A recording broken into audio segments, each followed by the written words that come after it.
आज हम standard deviation निकालेंगे किससे? फ्रॉम अज्यूम्ड मीन से।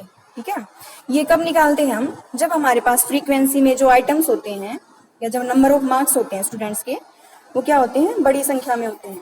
तब हम क्या करते हैं? अज्यूम्ड मीन का सहारा लेते हैं। नहीं तो हम डायरेक्ट मीन निकाल सकते हैं, लेकिन अज्यूम कर लेते हैं हम मीन को। जैसे हमारे पास ये गिवन होगा, जैसे नंबर, हाँ जी, नंबर ऑफ स्टूडेंट्स होंगे हमारे पास, जैसे 1 2 3 4 5 6 7 8 9 10, ये आपको गिवन होंगे। आपको ऐसे नहीं गिवन होंगे, ये आपको सीरीज बनानी पड़ेगी। आपको ये गिवन होगा कि 10 स्टूडेंट्स हैं और उनके आपको ये मार्क्स गिवन होंगे। ठीक है, मार्क्स, उसको हम एक्स से डिनोट करेंगे। ये आपको इंडिविजुअल सीरीज गिवन होगी कि जो एक स्टूडेंट है, फर्स्ट स्टूडेंट है, उसके नंबर 43 हैं और नेक्स्ट स्टूडेंट है हमारा, उसके 48 हैं, नेक्स्ट के 65 हैं, 57 हैं, 31 हैं, 60 हैं, 37, 48, 78 और 59। देखिए, अब हम इसे डायरेक्ट भी निकाल सकते हैं कि हम इन सब का टोटल कर लें और n क्या है, नंबर ऑफ आइटम्स कितने हैं हमारे पास, 10 से डिवाइड करके हम मीन निकालें। लेकिन ये कैलकुलेशन क्या हो जाएगी? थोड़ी लेंथी हो जाएगी। लेंथी हो जाएगी ना हमारे पास, क्योंकि इसमें क्या है, नंबर थोड़े बड़े हैं। अगर स्मॉल होते, 10 होता, 12, 5, 7, 8 ऐसे होते नंबर, तो स्मॉल होते, हम इसलिए उनको क्या ऐड कर लेते हैं। अभी क्या है, एडिशन में हमारा क्या है, टाइम चला जाएगा ज्यादा। तो हम क्या कर लेंगे, इनमें से एक मीन को हम अज्यूम कर लेंगे। इसका इस अज्यूम कर रहे हैं यानी कि फॉर्मूला चेंज हो जाएगा हमारा। फिर हम इस यहाँ निकालेंगे डी। ठीक है, ये होता है हमारा स्मॉल x माइनस ए हमारा क्या होता है, assumed mean. A is equal to हमारा 50 अज्यूम कर लिया जैसे इस सीरीज में। वो जरूरी नहीं है आपका जो ये आइटम्स है उसमें हो, आपने अपनी मर्जी से कोई भी एक आइटम आप चूज कर सकते हो। इसमें लाई कर रहा है वो भी, इसमें से भी कोई चूज कर सकते हो। जैसे हमने मिड पॉइंट ले लिया कि जैसे ये नंबर है 100 से बिलो है, तो हमने इसको अज्यूम कर लिया कि हमारा मीन क्या है, 50 है। ठीक है, अब क्या करना है, ये निकालना हमें डी। डी कैसे निकलेगा? जो हमारी x की वैल्यू है उसमें से हम क्या करेंगे, जो a हमारा क्या है, अज्यूम्ड मीन है, उसको क्या हम सब्ट्रैक्ट कर देंगे, माइनस कर देंगे। तो 43 क्या है, हमारी स्मॉल वैल्यू है और 50 बड़ी है। तो जो वैल्यू आएगी डी की वो क्या आएगी, माइनस आएगी। कितनी आएगी 50 में से? अगर 43 गया, वैसे तो क्या आएगी, 7 आएगी, लेकिन 43 स्मॉल है। 43 में से हम 50 सब्ट्रैक्ट कर रहे हैं, इसलिए क्या आएगा, माइनस का 7 आएगा। अब नेक्स्ट कैलकुलेट करते जाओ 50 में से सारे, आप भी साथ साथ कैलकुलेट करो। ये हमारा हो जाएगा पॉजिटिव। नेक्स्ट क्या हो जाएगी हमारी, 57 में से 50 गया, कितना होगा, पॉजिटिव 7 बचेगा। ये हमारे पास नेगेटिव 19 बचेगा, यहाँ भी पॉजिटिव 10 बचेगा, ये -13, यहाँ बताओ -2 प्लस 28, और ये हमारे पास बचेगा 9, पॉजिटिव बचेगा ये भी। ठीक है, अब हमें इसका निकालना है समीशन, यानी कि इनका टोटल निकालना है। अब टोटल कैसे निकालेंगे, जो माइनस वाले हैं ना उनको तो इकट्ठा काउंट कर लो, जैसे 7 है, 2 है, 19 है, 13 है, 2, इनको अलग से काउंट कर लो, ऐड कर लो। और जो पॉजिटिव वाले हैं यानी कि प्लस के साइन वाले हैं उनको अलग से ऐड कर लो। तो ऐड करेंगे ना, तो देखो ऐड करते हैं, नेगेटिव वाले ऐड किए हमने, ये आगे हमारे पास 43। अब पॉजिटिव वाले ऐड करो, अब देखो ये तो आ गए हमारे पॉजिटिव वाले डी की वैल्यू में से। ठीक है, और ये हमारे, आप टैली करते जाओ अपने, आपने भी साथ साथ कैलकुलेट करके। ठीक है, तो अभी इसमें से इसको सब्ट्रैक्ट कर देंगे तो हमारे पास वैल्यू आ जाएगी 26। ठीक है, 26 आ जाएगी। तो अब हमारी जो डी की वैल्यू आई है, हमारी समीशन डी की वैल्यू आई है हमारे पास 26। आप ऐसे भी कैलकुलेट कर सकते हो, जैसे माइनस है, ये साथ साथ कैलकुलेट करते गए कि 7 और 2 9 हो गया, फिर 15 में से आपने सब्ट्रैक्ट कर दिया, फिर ऐड कर दिया, सब्ट्रैक्ट कर दिया। लेकिन उसमें क्या होगा कि मिस्टेक होने के चांसेस ज्यादा हो जाएंगे, इसलिए आप क्या करो, माइनस वाले अलग से ऐड कर लो, प्लस वाले अलग से ऐड कर लो। अब हमें निकालना है डी स्क्वायर। ठीक है, डी स्क्वायर निकालना है, तो क्या करेंगे, स्क्वायर आपने उन लोगों ने याद कर रखे हैं तो अच्छा है, और नहीं याद कर रखे हैं तो आप इसको कैलकुलेट भी कर सकते हो। जैसे मैंने बताया था कल भी कि अगर नेगेटिव और नेगेटिव क्या होते हैं, अगर उनकी मल्टीप्लाई की जाती है, वैसे स्क्वायर में तो दोनों पॉजिटिव हो या नेगेटिव, पॉजिटिव भी वैल्यू आएगी। लेकिन अगर हम मल्टीप्लीकेशन में करते हैं, अगर नेगेटिव को नेगेटिव से, तो हमारी क्या आती है, पॉजिटिव वैल्यू आती है। ठीक है। अगर पॉजिटिव को मल्टीप्लाई किया जाता है नेगेटिव से तो हमारी क्या आएगी, नेगेटिव वैल्यू आएगी पॉजिटिव। अगर सेम होते हैं ना पॉजिटिव पॉजिटिव तब भी हमारी क्या आती है, पॉजिटिव वैल्यू आएगी, उनको मल्टीप्लाई करते हैं तो। अब हम डी स्क्वायर निकालेंगे तो 7 का देखो स्क्वायर कितना होता है 49। हाँ, अगर आपको याद है तो आप इजिली आप क्या कर सकते हो, लिख सकते हो। अब जैसे 15 का याद नहीं है तो हम इसको कैलकुलेट कर लेंगे, ठीक है। फिर 15 को 15 से मल्टीप्लाई कर सकते हैं, 49 आ जाएगा। 19 का भी अगर याद है तो आप इजिली आप उसको 361 ऐसे लिख दोगे। अगर याद नहीं है तो आप फिर इसको कैलकुलेट कर लो। 10 का 100 होता है, 13 का जैसे 169, कुछ याद रह जाएंगे आपको, कुछ याद नहीं आ रहे तो उसको कैलकुलेट कर सकते हैं हम, ये 4 हो जाएगा। 28 का जैसे क्या है, कुछ हमारे नहीं भी याद हो तो हम उसको कैलकुलेट कर लेंगे। 9 का कितना होता है 81 होता है। अब हम इसका क्या निकालेंगे, समीशन ऑफ डी स्क्वायर। अब इन सबको हम क्या कर लेंगे, टोटल कर लेंगे।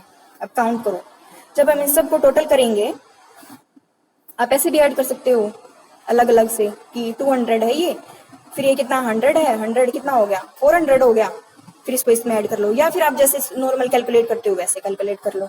तो ये हमारे पास अब जब हम इसको कैलकुलेट करेंगे 1826 आ जाएगा। अब हमें इसका फॉर्मूला देखना है, जो एस डी है इसको हम इससे डिनोट करते हैं, ठीक है। इसका फॉर्मूला है, कल वाला फॉर्मूला अलग था, ठीक है। वो क्या था, उसमें हमने अज्यूम्ड मीन नहीं लिया था, हमने डायरेक्ट कैलकुलेट किया था मीन। अब यहाँ ये D square upon N minus sigma of D by N का होल स्क्वायर। देखो ये तो क्या है, डी का स्क्वायर है, ठीक है। ये जैसे डी की वैल्यू हमने ये निकाली है, और ये क्या है, सिग्मा डी, यानी कि जो हमारा समीशन डी है ना उसका होल स्क्वायर है। तो इस बात में कंफ्यूज मत होना आप लोग। अब देखो हमारे पास क्या है, जो समीशन है डी उसकी वैल्यू पता है ना, समीशन डी स्क्वायर की वैल्यू कितनी है हमारे पास यहाँ से 1826, ठीक है। उसकी वैल्यू रख देंगे। एन की वैल्यू कितनी है हमारे पास, जो नंबर ऑफ स्टूडेंट्स थे वो कितने हैं हमारे पास 10 है टोटल, यहाँ 10 रख देंगे, ठीक है। ये पूरे का स्क्वायर रूट है माइनस। अब देखो यहाँ क्या रखना है हमें, सिग्मा ऑफ या summation of D upon N. Summation D की वैल्यू हमें पता है कितनी है, यहाँ से 26 है, तो 26 हम यहाँ पुट कर देंगे फॉर्मूला में, अपॉन एन। एन की वैल्यू हमारी क्या है 10 है, और पूरे का क्या है हमारा होल स्क्वायर है, ठीक है। अब इसको कैसे कैलकुलेट करना है, देखो एन की वैल्यू यहाँ नहीं रखी हमने, यहाँ रख देते हैं 10। अब इसको करने के बाद हमने क्या करना है, इनको कैलकुलेट कर लेना। अब 10 है नीचे, अगर आपका 10 है तो ऊपर क्या आ जाएगा, डेसिमल ऊपर चला जाएगा।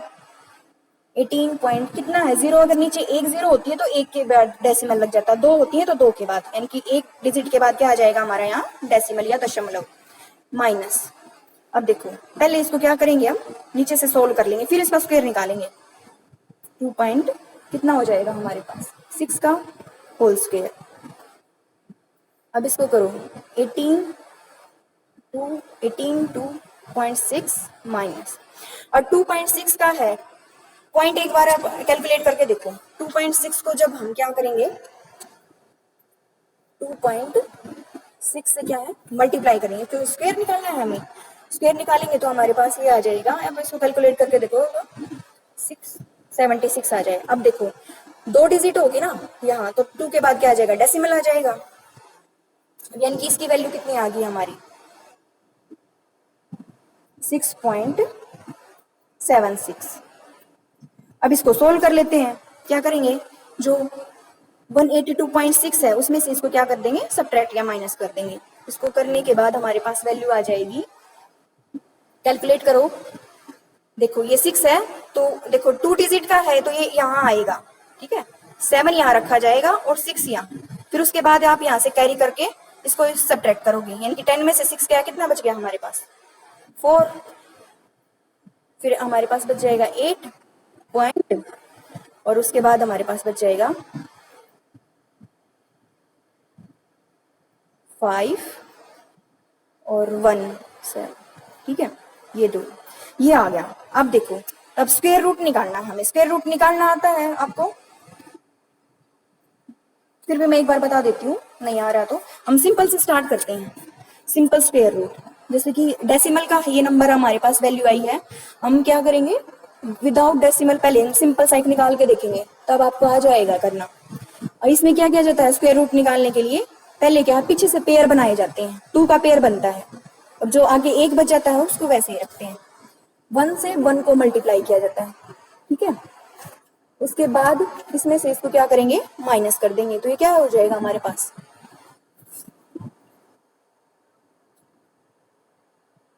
कुछ नहीं बचा ना शेष जो रिमाइंडर है। अब ये क्या है, ये पेयर में आएगी, जैसे हम डिवाइड करते हैं ना, तो डिवाइड में तो क्या सिंगल डिजिट लेते हैं हम, लेकिन इसमें क्या करेंगे हम पेयर लेंगे, पेयर को कैरी करेंगे नीचे। और फिर इसमें क्या किया जाता है, जिस नंबर से आपने मल्टीप्लाई किया गया है उसमें क्या है वही नंबर क्या है ऐड कर दिया जाता है। जैसे 1 से इसको मल्टीप्लाई किया गया है ना, तो 1 नंबर ऐड कर दिया, ये कितना हो जाएगा हमारे पास 2। फिर अब देखेंगे 2 के टेबल में ये किस पे जा रहा है, 2 2 जा कितना होता है 4। इसको अगर 3 पे जैसे करके देखें, 3 पे करके देखो 69 हो गया, इनकी ज्यादा वैल्यू होगी। अब इससे इसके बैक में जाके देखेंगे, यानी कि 2 पे जाएगा, ये 2 से यहाँ मल्टीप्लाई करना है, और जिससे भी हम यहाँ मल्टीप्लाई कर रहे हैं सेम डिजिट को हम ऊपर रखेंगे, तो कितना हो जाएगा 2 2 जा 4, 2 2 जा 4, यानी कि पूरा चला गया है। तो हमारा तो इसका जो स्क्वायर रूट होगा, यानी कि 144 का जो स्क्वायर रूट है वो कितना है हमारा 12। अगर आपको याद है तो आप इजीली उसको लिख दो, अगर याद नहीं तो आप ऐसे कैलकुलेट कर सकते हो। अब हम डेसिमल नंबर का देखेंगे, ये हमारा क्या आया पॉइंट्स में आया है, इसको कैसे कैलकुलेट किया जाए, पॉइंट्स का भी देखते हैं।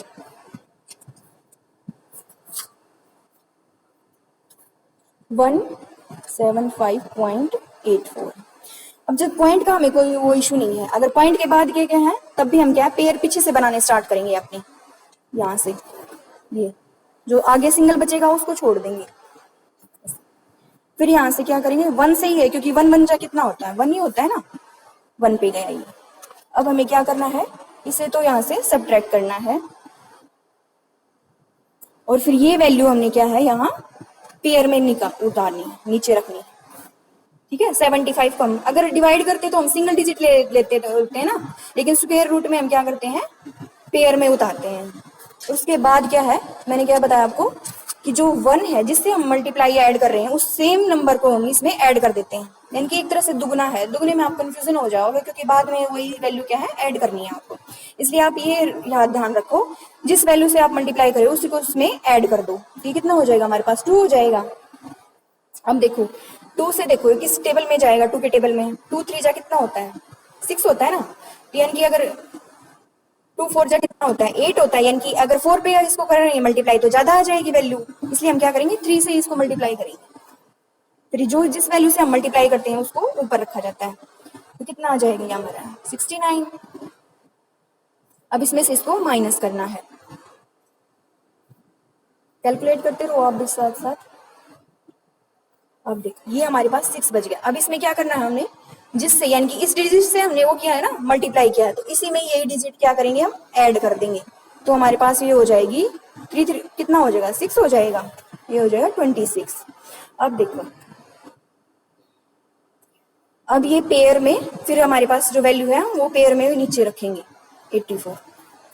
अब देखो 2 से ही करके देखो कितने पे जा रहा है, ये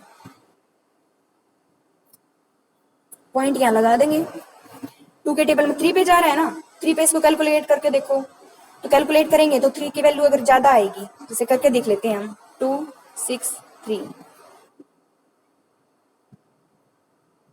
देखो जब हमने 3 से मल्टीप्लाई किया ना इसको, कितनी वैल्यू है हमारी 26 है, इसको हमने 3 से मल्टीप्लाई किया तो ये वैल्यू हमारी ज्यादा आई है, यानी कि हमें इससे एक कम पे करना पड़ेगा इसको मल्टीप्लाई, यानी कि हम 2 से करके देखेंगे इसको, 2 से मल्टीप्लाई किया या तो यहाँ से भी हम इसको ऊपर 2 ही रखेंगे, 2 से मल्टीप्लाई करेंगे तो हमारे पास वैल्यू आ जाएगी 2 2 जा कितना होता है 4,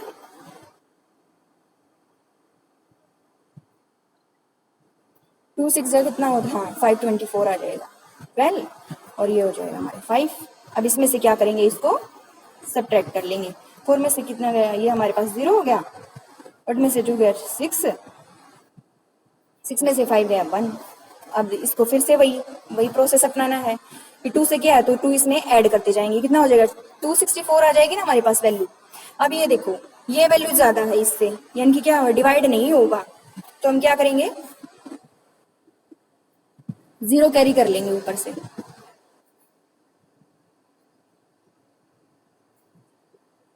जीरो कैरी करने के बाद क्या करेंगे, फिर हम देखेंगे कितने पे जाएगा जाएगा ये। 7 पे करो, अगर 2 कितना होता है, अगर 16 को देखें तो 2 8 जा कितना होता है 16, लेकिन 8 पे करेंगे तो इसके बाद में भी वैल्यूज है, यानी कि 8 पे तो जाएगा नहीं, फिर 7 पे करके देखो, 7 पे भी करेंगे तो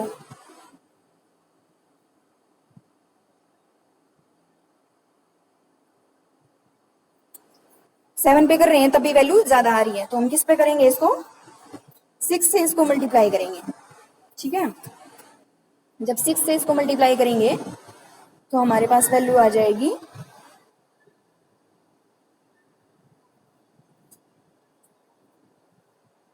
6 7 8 15। ठीक है, देखो जो स्टार्टिंग के हमारा जो नंबर होता है ना, उसको जो स्टार्टिंग के नंबर होते हैं उसके टेबल में देख लो कि किस पे ये डिवाइड हो रहा है, फिर अप्रोक्सीमेट वैल्यू लगा के देखो। वैसे तो 8 क्या है, 2 8 जा कितना होता है 16 होता है ना, लेकिन क्या है इसके साथ में भी नंबर है तो वैल्यू यानी कि ज्यादा आएगी ऑब्वियसली, फिर उससे कंपेयर करके देख लो, मतलब एक अप्रोक्सीमेट सा आइडिया हो सकता है हमें कि हम उसी पर्टिकुलर पे, नहीं तो क्या हम टेबल में ऐसे घूमते रहेंगे कि कौन से किस मल्टीप्लाई करें। अब इसमें से इसको क्या है माइनस कर लो। अब देखो 2 डिजिट तक आ गया हमारा, तो ये आपका क्या होगा आंसर हो गया। इसमें से इसको क्या है कैलकुलेट करके देख लो, अगर आगे भी आपने कैलकुलेशन करनी है तो आप आगे कर सकते हो। ये कितना हो जाएगा, 10 में से 6 गया कितना 4, 9 में से 7 गया 2, और 9 में से 8 या 1, क्योंकि यहाँ से हमने कैरी कर लिया था, तो क्या हो जाएगा यहाँ 5 ही बचेगा, तो 0 हो जाएगा ये। 2 डिजिट तक आप निकाल लो 13.6, इनकी जो स्क्वायर रूट था हमारा, किसका स्क्वायर रूट था हमारा ये 175.84। ठीक है, इसका स्क्वायर रूट कितना आ गया हमारा 13.26। आप 3 डिजिट तक भी निकाल सकते हो, आपकी चॉइस है, लेकिन 2 डिजिट तक सफिशिएंट है। ठीक है, तो ये क्या हो गया हमारा आंसर हो गया एसडी निकालने का। ठीक है, तो क्या प्रोसेस अपनाया है, ये आपको नंबर ऑफ स्टूडेंट्स गिवन होंगे कि 10 स्टूडेंट्स के ये मार्क्स हैं, तो आपने ऐसे सीरीज आपने बनानी है। उसके बाद आपने क्या कैलकुलेट करना है, डी कैलकुलेट करना है, किसके थ्रू, आप ऐसे भी डायरेक्ट मीन से भी निकाल सकते हो, उसका फॉर्मूला चेंज हो जाएगा, लेकिन इतनी कैलकुलेशन आपकी इजी करने के लिए हम क्या करते हैं मीन को अज्यूम कर लेंगे। अज्यूम करने के बाद हम इसमें से इसको सब्ट्रैक्ट कर लेंगे। ठीक है, एक्स में से अज्यूम्ड मीन को सब्ट्रैक्ट करते जाएंगे, फिर हम इसका समीशन निकाल लेंगे डी का। समीशन के बाद क्या करेंगे हम उसका डी स्क्वायर निकालेंगे, उसका भी समीशन निकाल लेंगे, फिर हम क्या करेंगे हमारा फॉर्मूला में वैल्यूज पुट कर देंगे। ठीक है, यहाँ तक तो इजी है। उसके बाद अपने स्क्वायर रूट में अपना ही ध्यान रखना है, स्क्वायर रूट मैंने आपको सिंपल भी बता दिया है कि कैसे निकालना है प्रोसेस दोनों का, और अगर डेसिमल में आ जाता है तो कैसे निकालना है। वैसे आपके अगर कैलकुलेटर अलाउ होगा तो आप कैलकुलेटर से और भी इजी हो जाएगा। ओके, कल हम इसकी नेक्स्ट वो करेंगे।